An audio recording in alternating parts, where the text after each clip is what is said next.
Hello. Hi, Hello. everybody. Hi. Hi, Nicole. Hi, Kat.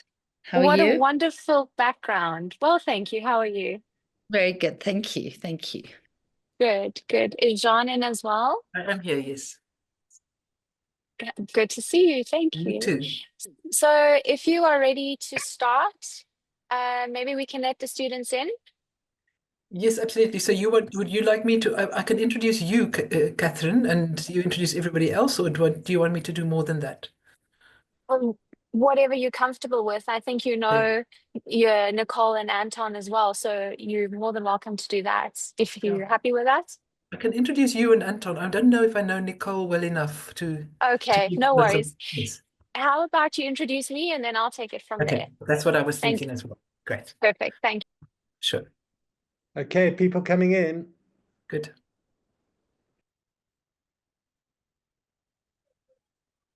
Okay, so maybe we should start. I'm assuming we still have some people coming in as we go, but we are recording and we will share the recording after this event with people who may have arrived late. Welcome everybody. It's really lovely to have everybody here for the first of our campaign for freedom of expression petition seminars. Um, Catherine White, I will hand over to you now. And just to introduce her to everybody, you have met Catherine, of course, previously with when we had our launch for the competition. But she, if I can just remind you, is an award-winning multimedia journalist and human rights activist with a wealth of experience across multiple platforms, including radio, television, documentary, print media, and online video news. And I'm also proud to call her a graduate of the School of Journalism and Media Studies. And she now works at the Campaign for Freedom of Expression as the head of communication. And this year we are collaborating on this partnership for the purposes of this competition. So I will hand over to you now, Catherine, to take us forward. Thank you, Prof. Welcome, everyone. Thank you so much for joining. I see we've got more people coming in, and we'll let them in as we go along. We will also be recording this session for those of you who, for some reason, are unavailable. If you can't attend this and you'd like to attend and still be part of this competition, and for some reason you can't be there, we want to make that accessible to you. So just please make contact with us so that we know to get that recording to you. And welcome everyone else. I don't know if there's someone who's joining us who has not actually signed up for the competition, but you are all welcome. And you're welcome to invite your friends. They don't have to be journalism students. We really are discussing such crucial topics here. And we've got a lineup of various speakers who are going to be available to you. So I'd like to welcome Prof. Harbour, Professor Anton Harbour, firstly. Today's discussion is the role of freedom of expression in democratic South Africa. So Prof. Harbour was Caxton Emeritus Professor of Journalism at Rhodes University. He's a veteran journalist. He's reported bravely during apartheid. He founded the Weekly Mail, which is something I'd love to touch on as well in this discussion. And he's been at the heart of South Africa's story for free expression since before democracy. And so he's got some powerful experiences to share. He's written some books.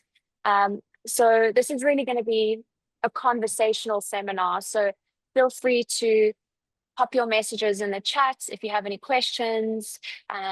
You're welcome to start asking them, and then we'll go through them as they come along. But let's start with Anton. Anton, would you mind just maybe opening up a little bit about your experience, particularly reporting the truth under apartheid, or rather trying to report the truth under apartheid? I think let's start there, and then we can make our way towards the state of free expression in democratic South Africa. Of course, there was censorship and that kind of thing. So can you maybe just share some of your experience? You were on the ground. What? Sure, Kat, with your permission, I'll talk about my experience of censorship under apartheid, and I'll talk about why it remains so important to us. And then maybe just a remark or two about what the current, well, then we'll talk later about the current situation. So thank you for that. And I'll probably put up a slide or two just to illustrate one or two points I make. So let me just say I'm very pleased to be here. It's wonderful to see such a good turnout. And I hope you're all as positive about this this project as we are, because I think it's really great, and I can't wait to see the work you do and look forward to working with you on it. You know, I'm absolutely passionate, and have been passionate my whole working life about free expression. I guess mainly because I felt the harsh and the destructive hand of censorship under apartheid. And it really made clear to me how fundamental the fight for free expression is to the fight for freedom and for democracy, how inseparable those things are. You know, and really saw how without free expression, the fight for economic and political freedom would gain no momentum. It would quickly die. So let me just talk a little bit more about that. And some of the things I learned dealing with apartheid censorship. You know, under apartheid, we felt censorship at every level. And first of all, of course, there was the legal level. There were dozens of laws restricting coverage of all the important pillars of apartheid power. We were heavily restricted in covering the prisons, the police, the army, the National Security Council, the courts, all those and many more institutions. We were restricted in what and how we could cover them. Let me just show you an illustration of what we dealt with. Sorry, I'll be 1 second.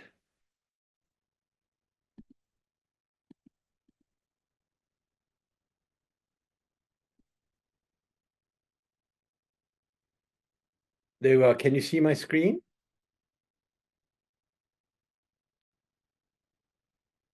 Okay. This book, The Newspaperman's Guide to the Law, pardon the old sexist title, but this was a kind of handbook of every journalist. It was a large, thick volume that dealt with the 100 or more laws that restricted what we could do. And as I said, covered every essential element of apartheid. In the background here, you see a guide to the 1988 media regulations.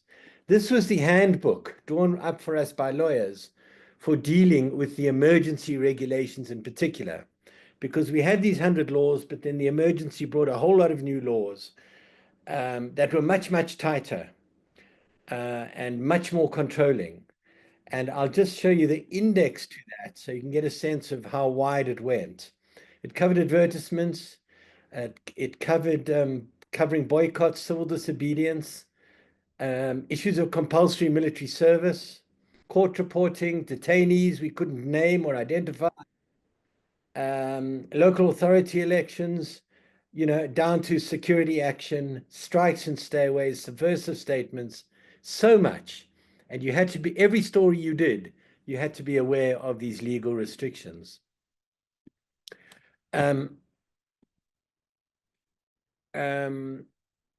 You know, and that was, they also used the law to prosecute journalists who broke those rules, to detain editors, to ban newspapers, to seize copies of newspapers, and even sometimes there was extra legal activity, attacking our houses, sabotaging our cars, and even in 1 or 2 cases, attempting to kill journalists who worked for the alternative or the international media. So the point I wanted to make is that censorship came in many forms, both formal and informal, direct and indirect.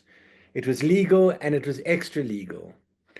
And sometimes it was harder to deal with the informal than the formal. If you were charged in court, you could defend yourself. And sometimes you could defend yourself successfully. Not often, but sometimes you could. But things like harassment and sabotage of us and our newspapers, much harder to deal with. And I think that's very, very relevant today, because censorship today takes many different forms. And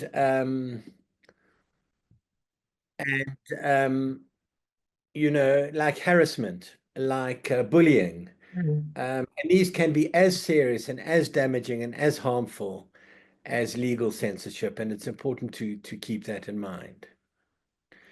I think we learned that the law can protect you against censorship, and it can be used to censor you, unless, of course, you have the protection of a Bill of Rights and an independent judiciary. So we got some protection when we got an independent judge, but not when we didn't. And the vagaries of the law we certainly felt all the time.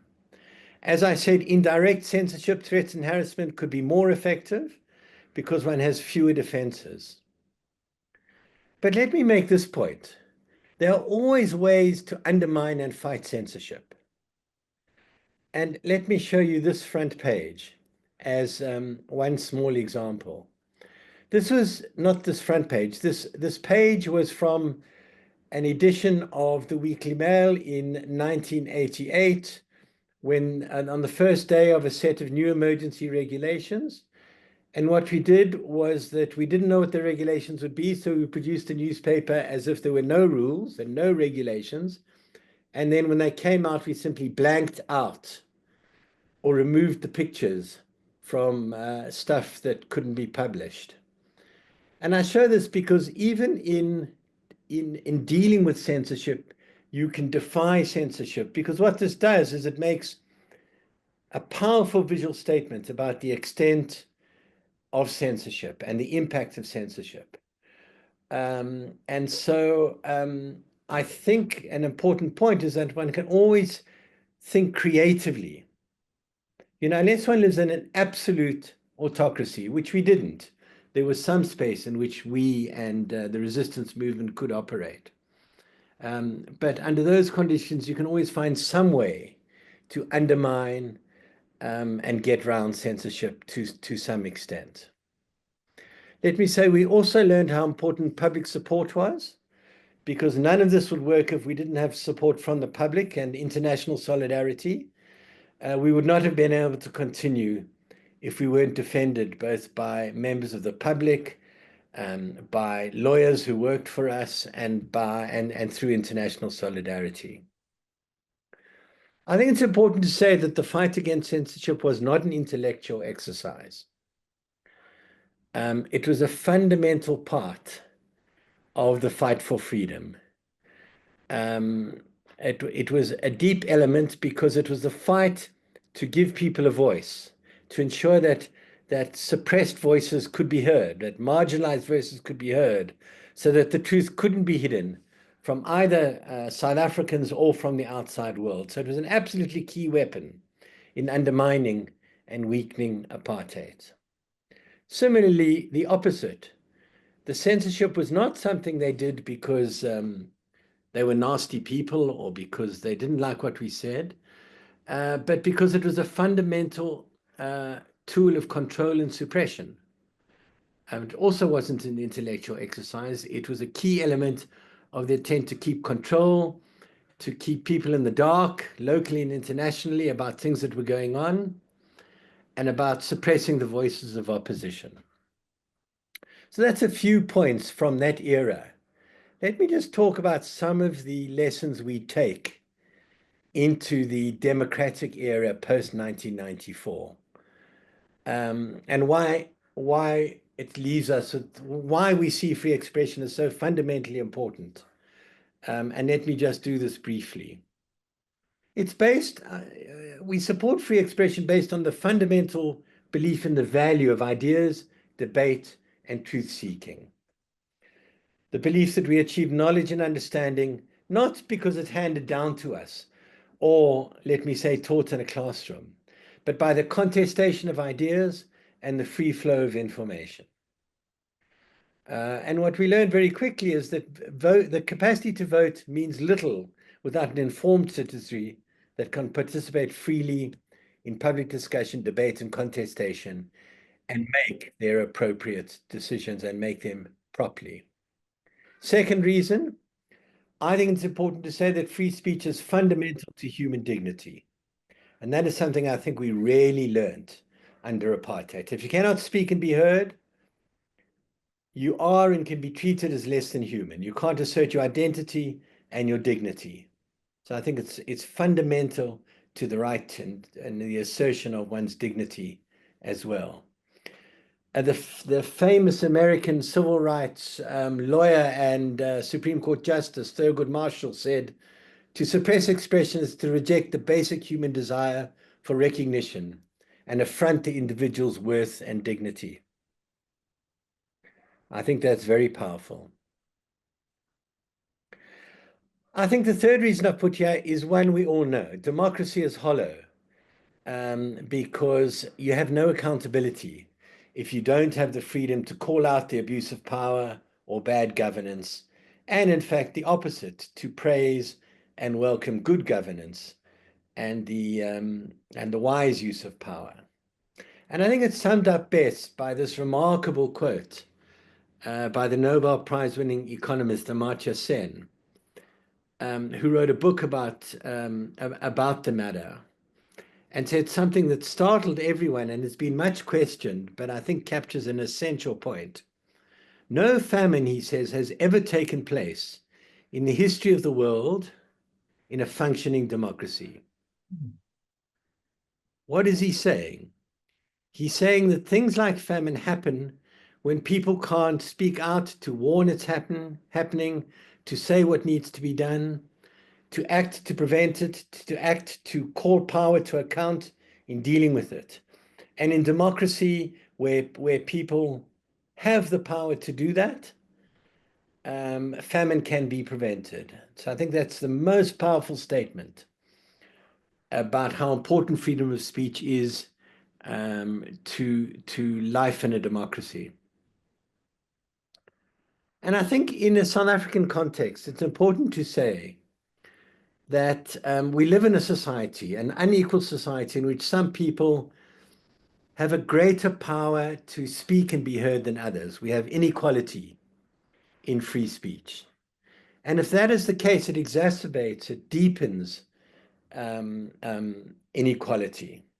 Because the capacity of all people to speak out, particularly the marginal and less powerful, is absolutely crucial to the fight to be heard and to fight for your equality and for equal treatment of all. So it's absolutely crucial to that important element of our society. Let me say quickly, number 4, I would emphasize that it's also very important to the economy. Business, good economic policy depends on a free flow of reliable information. Business needs it. Business people will be the first to tell you that if they don't have reliable information, it harms their business and their business decision making. And I think we all know, and we've seen recently how important in making economic policy and making budgets, the capacity to speak out, to criticize, to challenge is so important to that process and to the economy. Finally, and let me wrap up here, I would emphasize that free speech is what I would call a foundational right. That doesn't mean it's more important, but it means that it's particularly important because without free speech, you cannot argue or defend any of our rights. Without it, all of our rights are in danger because we can't speak in their defense. So in that sense, to me, it's foundational. I suppose it's like the right to life in that way. If you don't have that, then you can't defend and develop and argue for and fight for the other rights that are so important to us. Let me leave it there. Kat?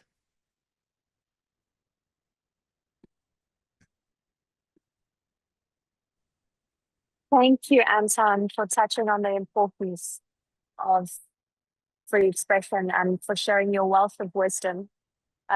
What I'd like to do now is welcome Nicole. And I don't know if we've got any messages coming through, any questions as of yet, but Nicole Fritz is the executive director of the Campaign for Free Expression, and she brings a wealth of experience as a leader in organizations dedicated to upholding human rights and the rule of law in South Africa and beyond. And I don't know if you know, but CFE operates currently in 5 African countries. And Nicole is going to be presenting to us now. She's also led the, can you hear me?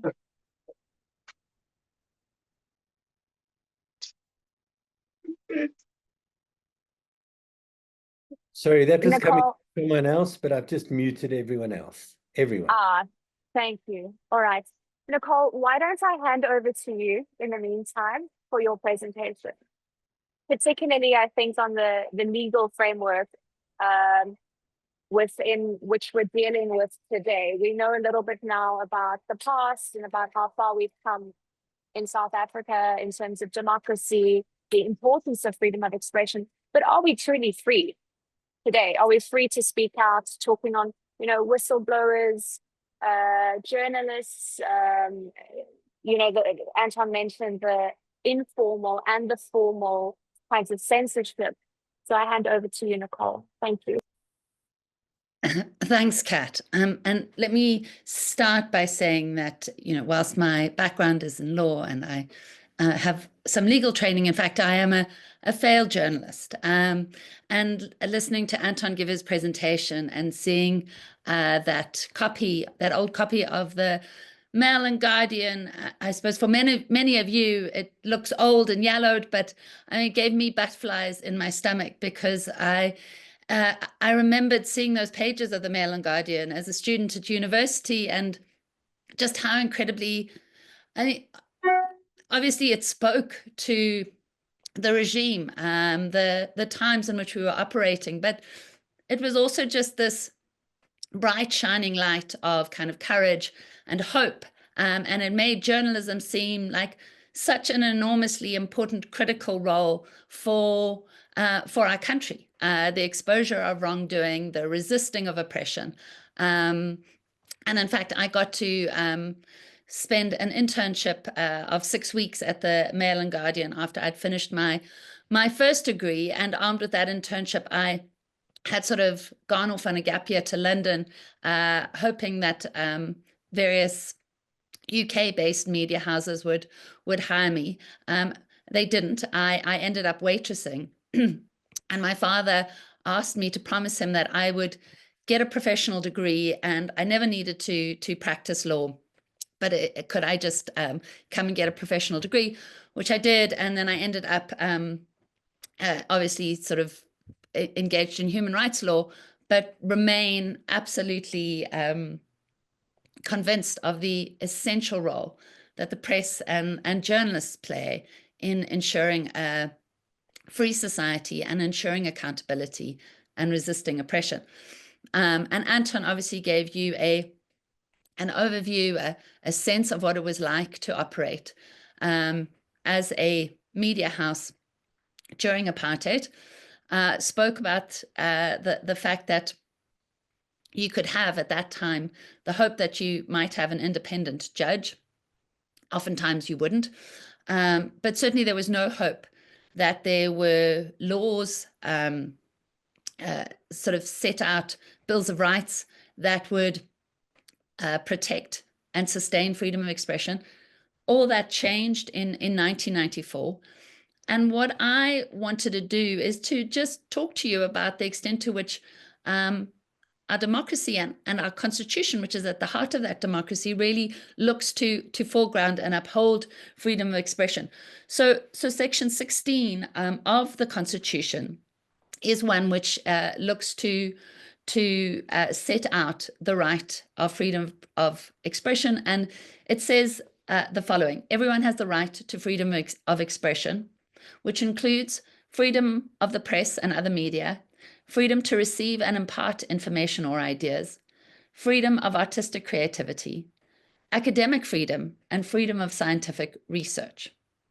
And let me say that is very, very broadly framed. There are a number of rights in our Bill of Rights which only pertain to citizens. So they will say every citizen has the right. But in respect of freedom of expression and some of our sort of real core rights, it is not restricted only to citizens. It is everyone who is able to appeal to our courts, who are able to access this right.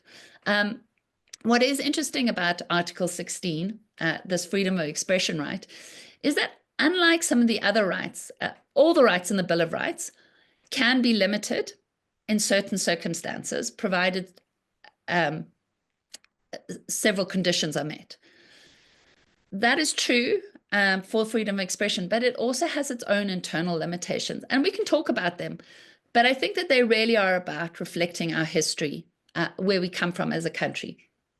And so Article 16 goes on to say the right in subsection 1, which is the rights and freedoms that I've just spoken to you about, does not extend to A, propaganda for war, B, incitement of imminent violence, or C, advocacy of hatred that is based on race, ethnicity, gender, or religion, and that constitutes incitement to cause harm. As I said, it is one of the key rights in our Bill of Rights. It has, through our Constitutional Court, been given a lot more elaboration and detail. And you know, it's worth referring to one of the earliest cases that came before the Constitutional Court, which is the case of the South African National Defence Union versus Minister of Defence, which happened in 1999. And this was a case challenging certain regulations which prohibited military personnel from being members of a trade union, from sort of actively participating, expressing their opinions and their views, from participating in any public protests or communication relating to labor issues. And the Constitutional Court struck that provision down. It said it unjustifiably infringed the right to freedom of expression. And it went on to say, and you know, Anton's alluded to other jurists in other jurisdictions, but it went on to say that freedom of expression is essential to our democracy. It is foundational to our democracy, especially given South Africa's post-apartheid context, where silencing dissent was historically a key tool of oppression.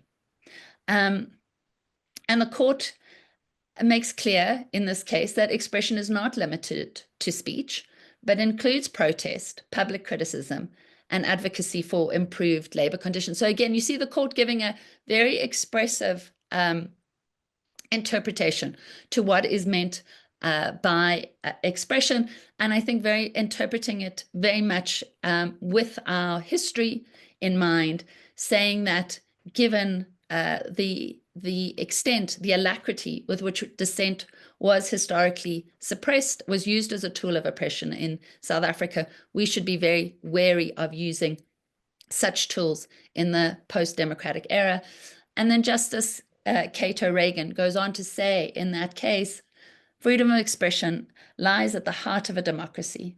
It is valuable for many reasons, including its instrumental function as a guarantor of democracy, its implicit recognition and protection of the moral agency of individuals in our society, and its facilitation of the search for truth by individuals and society generally. And there I think Judge O'Regan is really encapsulating many of the reasons that Professor Harbour put up as to why it is that we want to protect freedom of expression, but to do so especially conscious of where we come from, of our past.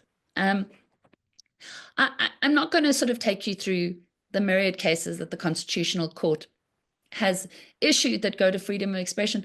But I do think it's worth sort of just referencing one of the more recent cases, although it pertains to an issue, to a matter that actually happened in 2008, but was only decided by the Constitutional Court in 2021. And this relates to a journalist, John Kwelani, who in 2008 published a column titled, "Call Me Names, but Gay is Not Okay." The article expressed strong disapproval of homosexuality and linked same-sex relationships to moral decline. It also included praise for Uganda's harsh stance on homosexuality.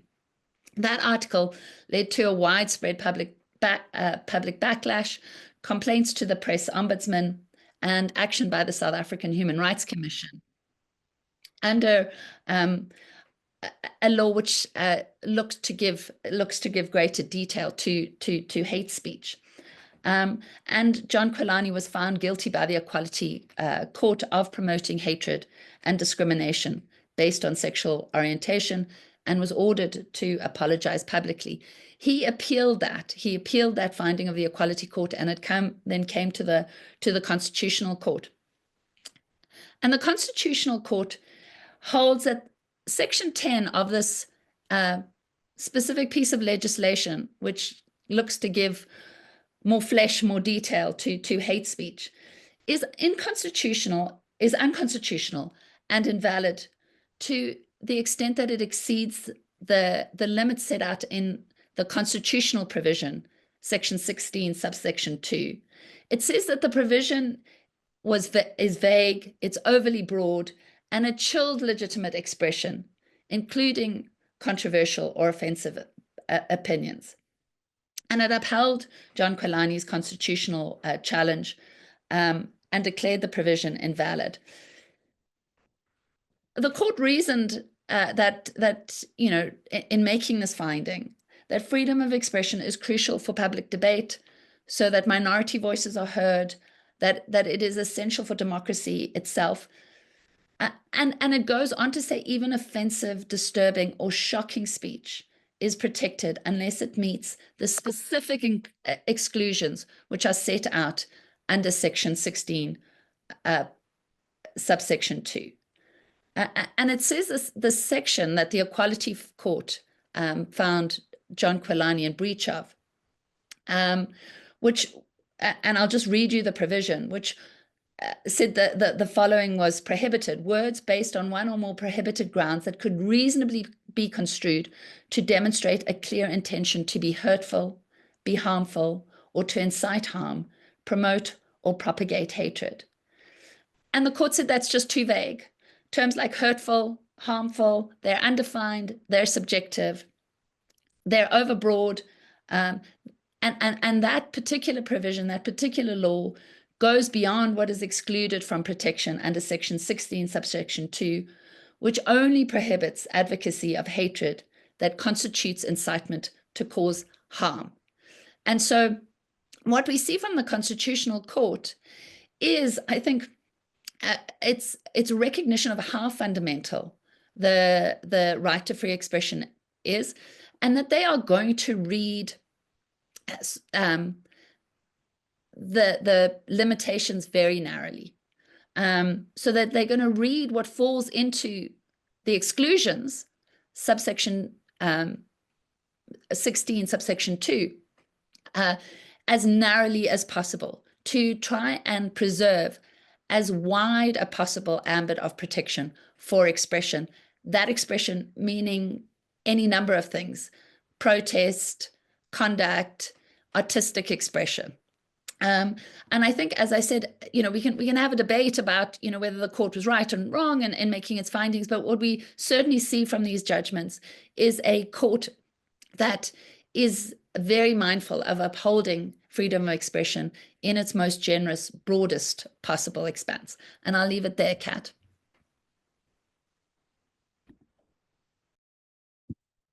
Thank you so much, Nicole. I think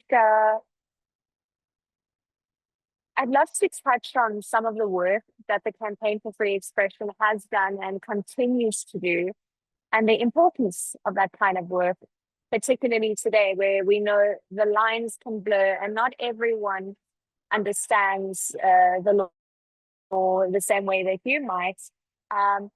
You know, for example, the kill the brew, kill the farmer, kill the brew court case. CFE has been on the forefront of so many important topics regarding freedom of expression. Would you and Anton mind just sharing a little bit more about the work that you've done? You can mention whatever it is you'd like.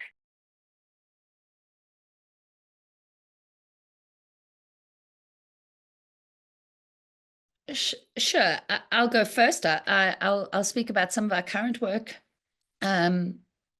if that's okay, and I'll then ask Anton to supplement if that's okay. I mean, some of our work is very much about trying to secure legal protection for journalists, for media practitioners, and for ordinary individuals who are facing threats and limitations to their free speech, their right to free expression. What has been disturbing to us, that we have seen a disturbing trend develop, is that protection orders, which are a really important, recent development in South African law, and have developed and grew out of the recognition that there are sadly times when people need immediate protection from potential abusers. So women in, not just women, but primarily women in domestic relationships will need protection from an abusive partner. They can go and get protection orders, which are, reasonably easy to obtain from magistrates. Don't cost money. You don't need legal representation to go and get these protection orders. And I think that they've been a powerful force to enable those who are the victims of gender-related violence to secure protection for themselves. Those protection orders also evolved, and they're now not only limited to those who are suffering threats of domestic violence, but also to persons who are experiencing harassment and stalking online. So the Prevention of Harassment Act, actually, as with the Domestic Violence Act, allows for individuals to go to a magistrate and obtain these orders relatively inexpensively, no legal representation. And as I said, they really are important.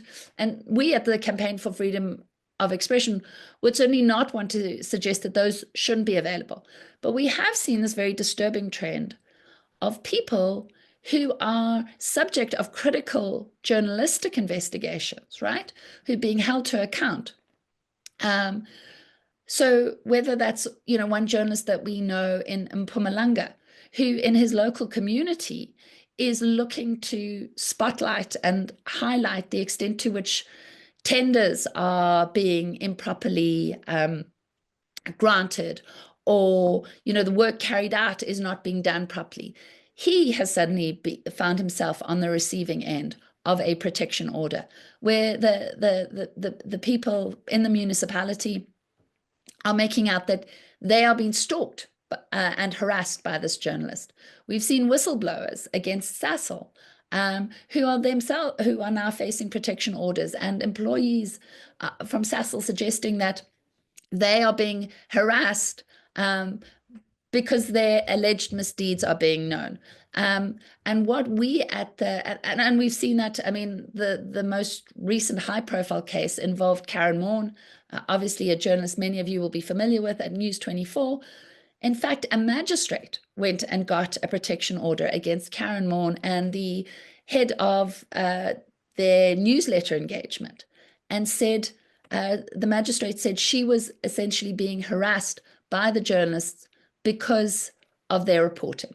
Now, this is very concerning. It's essentially making protection orders function as gagging orders, because what happens with the protection order is you essentially get a suspended arrest warrant handed out, And so a person who has a protection order can go to the police and say, the person I've got the protection order against has violated it. You must now enact this arrest warrant.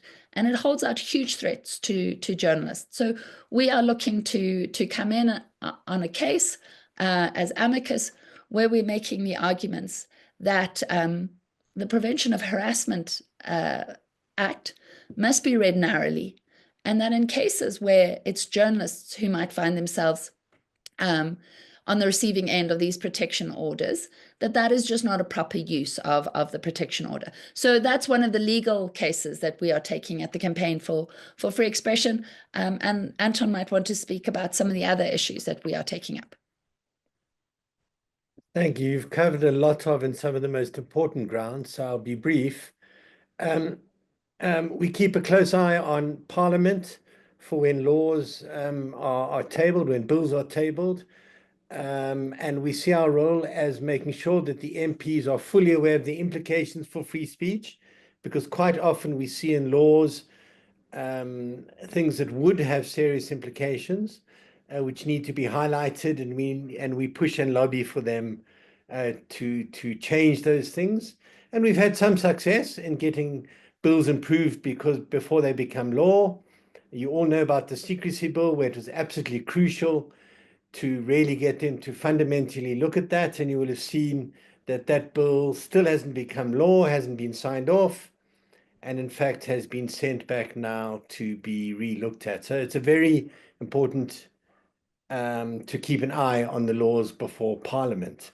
Another area in which we're active is to look at the role and the function of the big tech platforms, the social media platforms, and grapple with how to deal with, as Nicole has indicated, disinformation and hate speech.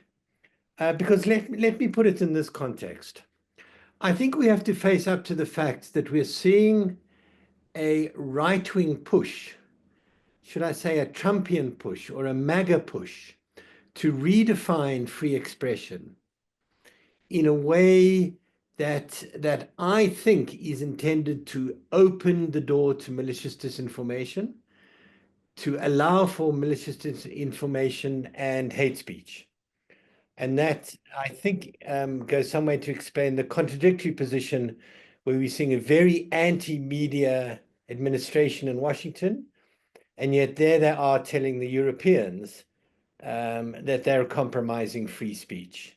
And I think it's very important for us to be aware of and tackle that attempt to abuse and twist the notion of free speech for alternative political reasons. Thank you. Thank you. So this webinar is to inspire students for this competition, but it's also to inform, and it's to equip us with the knowledge to successfully navigate the space as a journalist. What are some of the topics and the ideas that you think students can explore for their entries for the Speak Up essay competition? A lot of those details are on the website. So freeexpression.org.za, there's a tab called Speak Up Essay, and students can visit that tab. We've updated, it's got the latest information. But Anton, Nicole, what do you think some of the topics students can look into within Makanda, within the university space, within South Africa as a whole? There's a million different ways to enter this, to participate. Entries only close in September, and we've got more seminars lined up. The next one is on July 10th, and then we'll be looking at the ethical challenges in media and storytelling. But we can use social media to tell stories. We can do all sorts of different things. But what are you thinking? What kind of inspiration do you think we can give students? We've spoken a little bit about the work of the Campaign for Free Expression. One of the new things that, new initiatives that we're wanting to take forward is actually having these real-time, real-life debates. So on the 17th of May in Johannesburg, in Brixton, we're going to have a debate on how free should speech be. And we're going to have the community there And the idea is obviously to get the community to come together. This idea that actually expression can build social cohesion, that even when we can't, forge agreement, we can agree as to how we disagree. But I think this idea, what we're wanting to see is have these types of debates and events. And as I said, it'll, the focus will be a debate, but we're going to have musical performers, artistic expression. The idea is also just to sort of understand that, expression is central to who we are. And it's absolutely kind of, it's the lifeblood of our democracy, but it's also the way that we have fun and that we relate to, each other. And I suppose if people are grounding their projects in local communities, in Makanda, Rhodes University, that would be fantastic. I think, be really excited to see some of that. And then I think just to take up what Anton was saying, we're really grappling with this idea of misinformation and disinformation, and how do we deal with it? Because, as I said, and reflecting on the Constitutional Court, we can't shut down expression, speech that is offensive, right? And so we do, we have to be careful about our tendency, to label expression as potentially disinformation or misinformation. But at the same time, we also have to be absolutely alive to the fact that the threats to free expression today are not just ones of censorship and harassment, and those are still very much alive and kicking. But it is about these kind of viral coordinated campaigns that are threatening to drown out voices and distract voices, and that is sort of registering as much a threat to free expression as are sort of harassment and censorial attempts. And I suppose, again, if we're seeing that reflected, that would be fantastic. But really, again, in the spirit of free expression, we have open minds. We just, we're excited about seeing the projects from the students and then pushing us to think in new and novel ways and innovative ways. Perhaps I could add a thing or two to that, just a couple. The first is, to emphasize what Nicole is saying about we're looking for creativity here, different approaches. We're looking for a freshness. I think something that could be explored is the extent to which free expression matters to ordinary citizens in Makanda. Are they aware of it? Do they care about it? Do they value it? And part of that, I think, is asking how tolerant we South Africans are, because although we're saying there's certain speech we shouldn't tolerate, like hate speech or deliberate disinformation, but that doesn't mean we should not be prepared to listen to opinions we don't like or disagree with, or even make us uncomfortable. We don't want to, I think, go down that path where in universities, for example, we don't allow voices with which we're uncomfortable. If they're hateful, that's one thing. If they qualify as hate speech, but unpleasant, difficult, discomforting speech, what is South Africans' tolerance for that? And do we understand the need for tolerance of that? One other thing I would suggest students think about, when I was last in Grahamstown, I did hear a student or two express concern that in the wake of fees must fall and roads must fall, and the way that was handled on campuses, students were worried about speaking out and felt they could be targeted, and their place in the university could be under threat if they spoke out critically. And I think it's of deep concern when a space as important as a university campus doesn't allow people to express their view and express strong and, as I say, unpopular and difficult and challenging views as well. So it would be good to explore the extent to which we have the kind of free speech we should have on campuses. Absolutely. I think we should open up the floor to questions. So any students who might want to contribute something, perhaps your own experience, maybe you have a question, It could pertain to some of the content that's been covered already. It could be related to the competition itself. I'd like to invite you now to either use the chat or raise your hand so we can open up and hear your voice as well.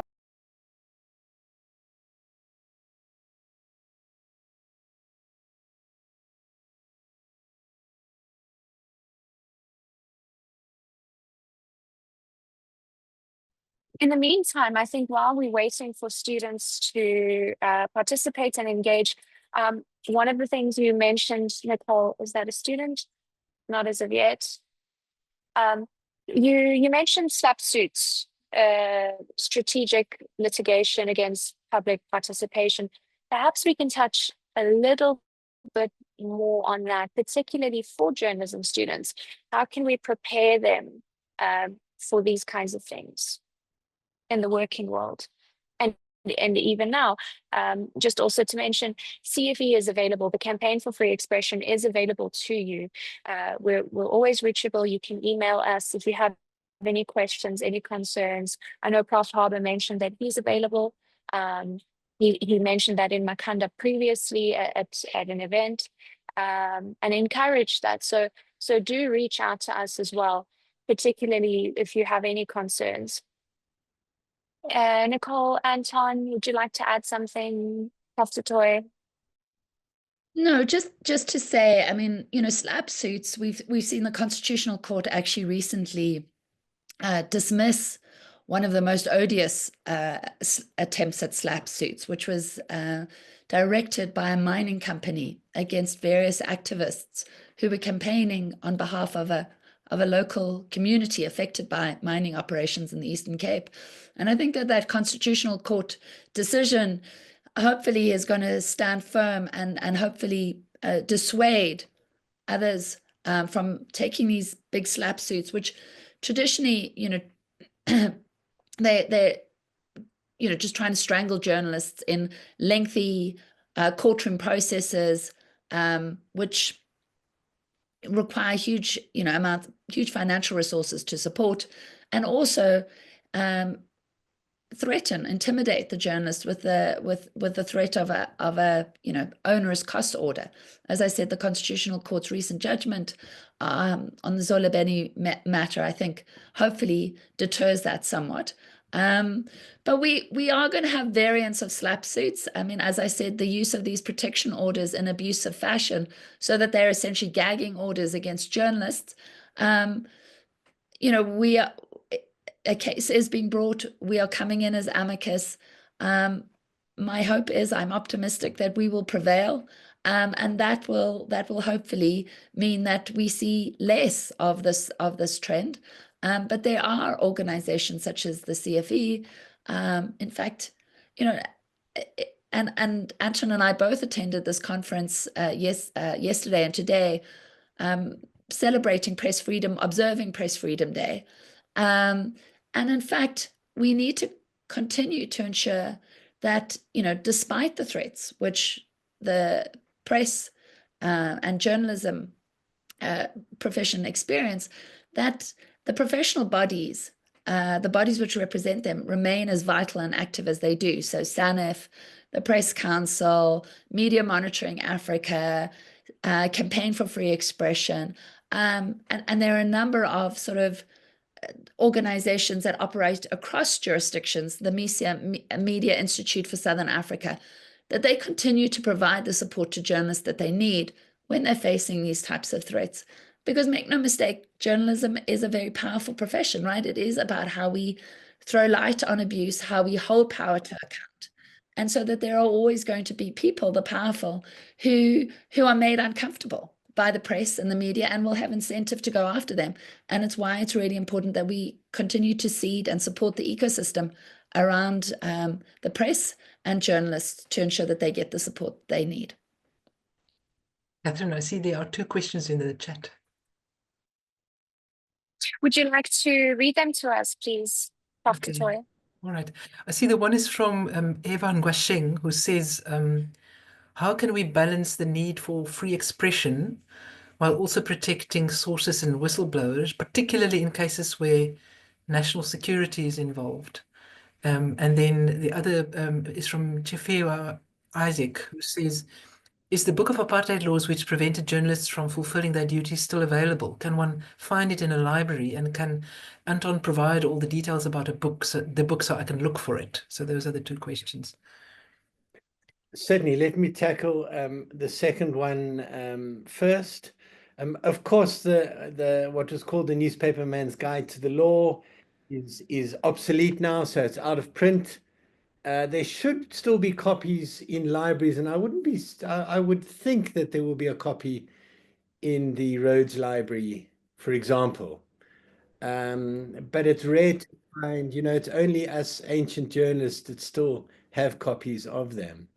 On the state of emergency handbook that you saw, that's a real collector's piece because it was never, as you saw, properly printed. It was always produced fast and cheap, and there's only a handful of those still existing. But actually, we should get it digitized and available because it's a fascinating piece of history. On the other question, a very relevant one about the balance between free expression while protecting sources and whistleblowers. There's been a relevant case this week because we saw the controversy over the Twitter guy who anonymously spread the disinformation that was being picked up and disseminated by Trump and by Elon Musk. And News 24 exposed this person and got some criticism from some sources for what they said was doxing, was exposing the identity of the person behind it. I can tell you it's my view that one is entitled to anonymity if it is to protect one and one's saying something in the public interest. It seems to me that if you're being malicious, you're spreading disinformation, if you're causing harm, spreading hate speech, I don't believe you're entitled to anonymity. You're not entitled to hide such views. And you, in a sense, relinquish the right to anonymity. But of course, anonymity is important to allow whistleblowers and sources to speak out as safely as possible. It seems to me that there's no question in my mind that the law needs to give, and journalists and our profession and our rules need to give maximum protection, absolute protection, to genuine sources and whistleblowers. And by that, I mean those who are releasing information in the public good.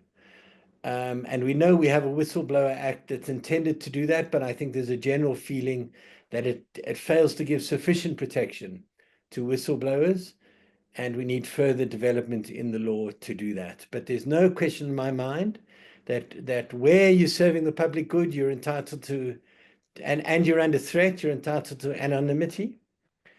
But if you breach the rules, you relinquish that right. Thank you. Okay. There is another question from Ndalo Mbombo, who says, how do we ensure this this becomes also educational and an experience of exchanging knowledge, especially if we produce media about the local community, so it doesn't just seem like we are engaging for the purpose of getting a story. So if you do local news coverage of the issues that have to do with freedom of expression, I suppose, that it's not just part of the news churn, but it does something that actually adds and contributes to education and knowledge exchange. Yeah, we're looking for creativity. We're looking for different ways to educate as well. I think Anton mentioned some ideas earlier on how to do this, but maybe you can jump in on that again, Anton, Nicole. Look, it raises an issue journalists often have, that that people and communities believe they come and they get their story and they kind of disappear, and it has little impact. And it's, you're right to ask the question if that's what you're asking about. It's definitely something journalists should be aware of and deal with. let me say this. I'm hoping that the process we go through is naturally educational for those who participate, in the sense that they will sharpen their skills and their awareness of these kinds of issues. And I certainly hope that the best stuff that's produced we can use and we can put out there in ways that will draw attention to those issues and those people and those subjects and those issues in it. But I think it's also a reminder that journalists mustn't just take from communities and individuals, but must think about making the maximum use of the work they do to make it matter to those people, because in the long run, that's what makes them care about free expression and not resent journalists who take without leaving anything behind. Yeah, could I just add to that? One of the other things that I think is really important, and we were discussing it at the Press Freedom Conference earlier today, is that I think for ordinary people, they actually often don't think about the processes involved in news production, right? And while it is really important that social media allows, kind of citizen journalists, the fact is that information relayed on a social media platform is in no way comparable to what real news production involves, right? The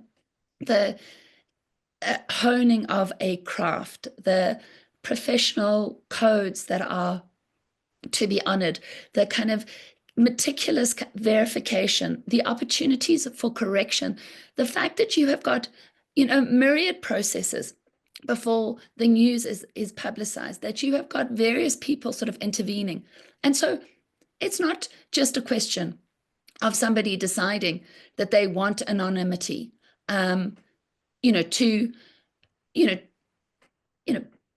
they will say to make unpopular comment, as this Twatterboss did. But you actually have, say, an editor who says, we will protect your anonymity because we believe that you do credibly have information that relates to wrongdoing, that it is in the public interest to release. And in order to protect you from the repercussions, we are going to give you anonymity.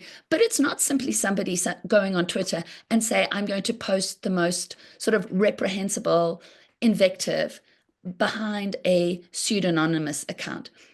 And I think often, ordinary people are not understanding what the expenses are involved in news, why it's so important that we preserve it, and how important it is for the health of our democracy, right? In terms of imparting information, receiving information, our ability to form our own views and then to participate in our democracy.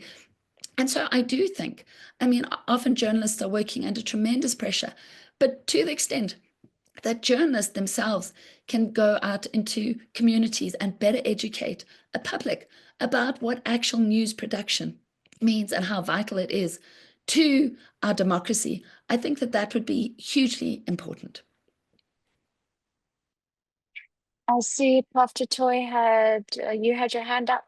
Yes, I was just thinking that it's worth for people who are thinking at the moment about, the kind of submission that you want to make to this competition to understand exactly how wide the possibilities are.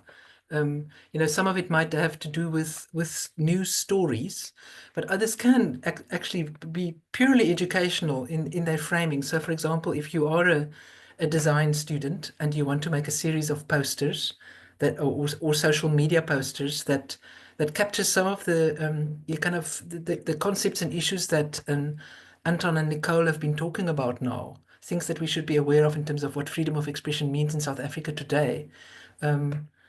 I would think something like that would be great. It does not necessarily have to be something that's specifically located in Makanda or at Rhodes University. It can also just deal with the issues that have to do with freedom of expression. So that's one thought. Exactly. You really do have a blank canvas. So I think in some ways that might make this a little bit more challenging. But in other ways, you have the world at your feet. You can do almost anything. And these seminars are really to inspire you and to equip you with some ideas. And like I said, we are available. I think we're going to be wrapping up soon. Anything else anyone else would like to add?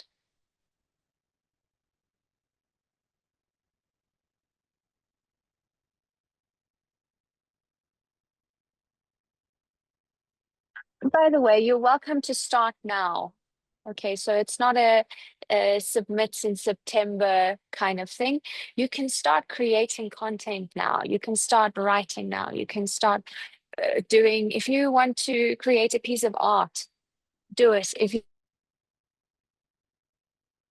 you want to go out into the community and speak to people, maybe you want to host a debate and film it and use those clips for TikTok, or, you know, there's so much creative freedom with this that you can start doing that now. We've got the guidelines on the website. So for example, if you start a social media campaign, and I've mentioned in one of the comments, you know, the digital divide is maybe something to explore as well. You could look at doing some kind of an educational series, and the more, you know, we want to see impact. That's what this is really about. So how do we see impact? It's about, you know, thinking creatively, and then just putting that into action.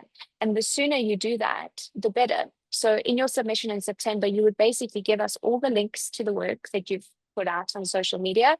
That would be approved by your lecturers. And remember, a lot of this is counting towards your grades, which is fantastic. We're so grateful to the School of Journalism and Media Studies for partnering with us on this and actually, you know, making an impact and allowing these discussions to take place. So if there are no more questions, I think we can start wrapping up.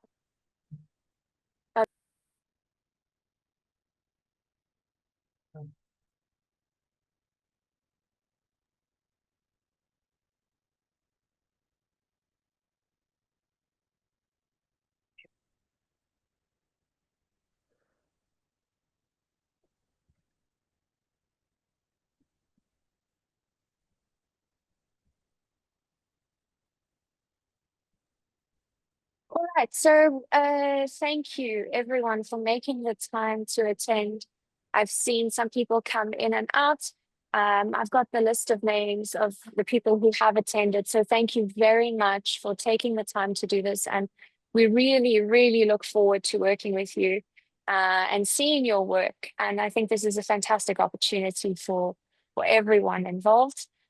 We will make the recording available to those who have not been able to attend, because we certainly don't want people to be missing out just because they might have missed this first seminar. Again, the next one is on July 10th, and there we will be looking at the ethical challenges in media and storytelling. So we look forward to seeing you then. There's loads of time, but please start thinking about your project, start thinking about what you want to do. You're welcome to email me, you're welcome to email us. And again, just go back to the website. We've updated those guidelines, freeexpression.org.za, and there is a Speak Up SA tab over there. Thank you, everyone. Thank you, Catherine. Thanks, Anton and Nicole. Thank you. Thanks very much. Thank you, Anton. Thank you, Nicole. Thank you, Prof. Toy as well, and all the students. Nice evening, everybody.